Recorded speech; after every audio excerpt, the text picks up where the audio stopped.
say, a common belief system around these things, and it's not necessarily what you think it would be. So there are beliefs out there that are actually quite untrue. So the number one being, when you get into Turo, it's really exciting, right? Because you have this tangible thing that's out making you money, and you know, it doesn't necessarily require a ton of work. It could be making money while you're sleeping. Your car could go out for a month and doesn't require much labor on your end. And so once those things, and you start experiencing those types of things, you start thinking, oh, let me add more cars. This is really exciting. I'll get a bunch of cars and they'll all be super profitable.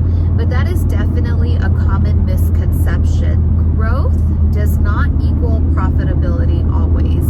And then also cash flow, right? Once you start renting out a car, it generates this cash flow for you. It's really nice. You have these deposits coming in on a weekly basis, sometimes on a daily basis, depending on how many cars you have. And it feels good to see that money flowing through your account. But cash flow doesn't always mean that you are revenue positive. And then the third thing that I think is really important is to think about your future cash flow. Not enough people think about future cash flow when they start something. And you have to really think about it in the beginning, because you want to make sure that you are creating a strong foundation for yourself to generate future cash flow, and not just in the short term. So what do I mean by all that in terms of Turo? So let's first talk about growth, right? Just because you have more cars, or you expand the amount of cars that you have, it does not mean that necessarily that's going to be more profitable for you. And the reason for that is because over time, as your cars are running on the road, they're going to have more maintenance issues, they're going to go down in value, they're going to accumulate miles, and it becomes less efficient over time, right? Which is why I always talk about it's so important to have an exit strategy out of your cars so that you can continue to refresh your fleet. So as you grow the amount of cars that you have, and if you don't do it in the way where it lays a proper foundation, like for example leasing, to where you can get out of the car every 24 to 36 months, well then your profitability over time is going to decrease, because it becomes less efficient and your cost of doing business goes up.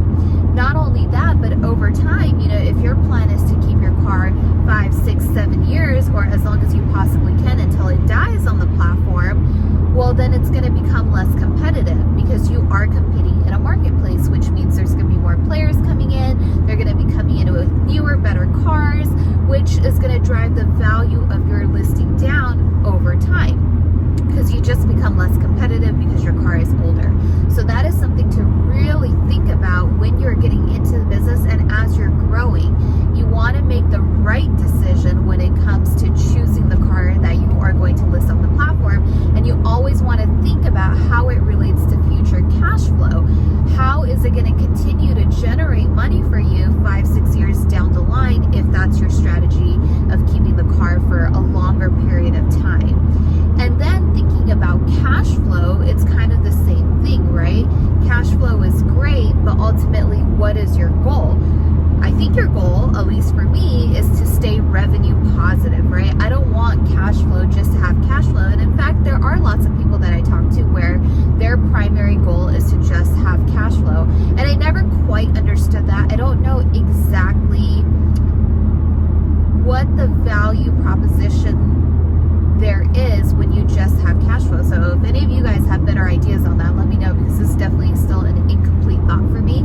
But yes, I see that cash flow is good and it's beneficial because you can leverage it in some ways. However, at the end of the day, I think it's always still better to be revenue positive versus just having a flow of cash flow that might, in the end or in the grand scheme of things, might leave you in the negative, right? And that ultimately is not the thing that you want, especially if you're offering something like a car and you're putting labor towards it. You want these things to generate positive cash flow for you and keep you in the positive and continue to build, you know, that flow of money for you. So that's another thing that I don't always understand when people tell me that, you know, they're doing it for cash flow. So maybe if some of you guys have that strategy, you can sort of enlighten me on what are the benefits of just having things that are cash flow. I know there are some people who have told me that they do it to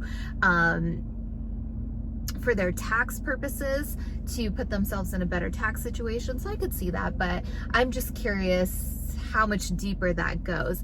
And then finally, thinking about future cash flow, right? It's always fun and exciting in the beginning when you get into a car, you get into multiple cars and things are rolling and everything's good.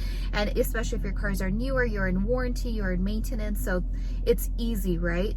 But you always have to think about what happens later on down the line and what are you doing today to ensure that you are going to have that future cash flow. So a good example of a car, right? Because so many of you are trying to think about what car you should list, what's the best car to put on the marketplace, or maybe what you should expand your fleet with, right? So one good example is the Vanderhall Venice that I have listed under my fleet.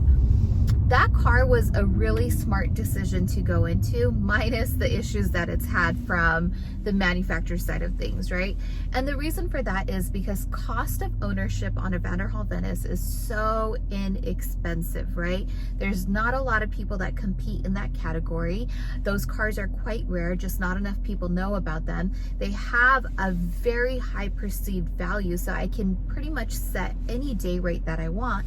And on that particular car, it is not a lease, it's a car that I finance, so I'll have it for 5 years. And even when I think about what happens to that car over time, I came to the conclusion that that car will remain revenue positive for me because the day rate that I get on it is so disproportionate to the cost of ownership. That day rate is so high.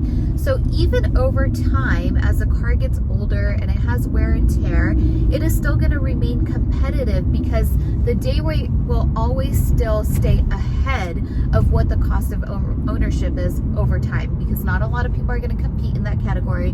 Those cars are very difficult to get now, and also difficult. I just got lucky that they're very difficult to list on the platform, if you can even get it listed on the platform, right? So that car makes a lot of sense. It has a perceived value. It's going to stay somewhat timeless over time, and it's just always going to have that cool experiential factor to it. So that is a great car that is going to keep me revenue positive, and it's going to continue to generate future cash flow far beyond any financial liability that I have on it. So when I look at a car like my Vanderhall, I think, okay, how do I do more of that? Because it hits all my boxes of profitability, of cash flow, of being revenue positive, and generating that future cash flow. So like I said, this isn't really a complete thought for me, but I know that these elements are very important to think about, because I've seen it happen time and time again where people will get into Turo and everything's great and they're adding cars and it's fun and exciting and your cars are newer, but over time that has diminishing value to it. So what steps can you take in the beginning, like considering your exit strategy, really putting time and effort into picking the cars that you're listing on the platform so that it guarantees profitability, being positive in your revenue, and future cash flow as well. And if you can check off all of those boxes, those are the things that are going to continue to keep you motivated and keep you in that growth mindset, because it makes sense, right? If you're revenue positive and you're making money and this is working out for you, well, then you're going to want to do more of that. You're going to want to deliver a better experience. You're going to want to make sure that you remain a 5-star host and that your guests are having a good time. It's just going to help you build every aspect of your business, and those elements are so important. So this all has a domino effect, a compounding effect to it, which is why it's so important to think about. So this video is really just sort of like food for thought for you guys, because I know these elements are really important.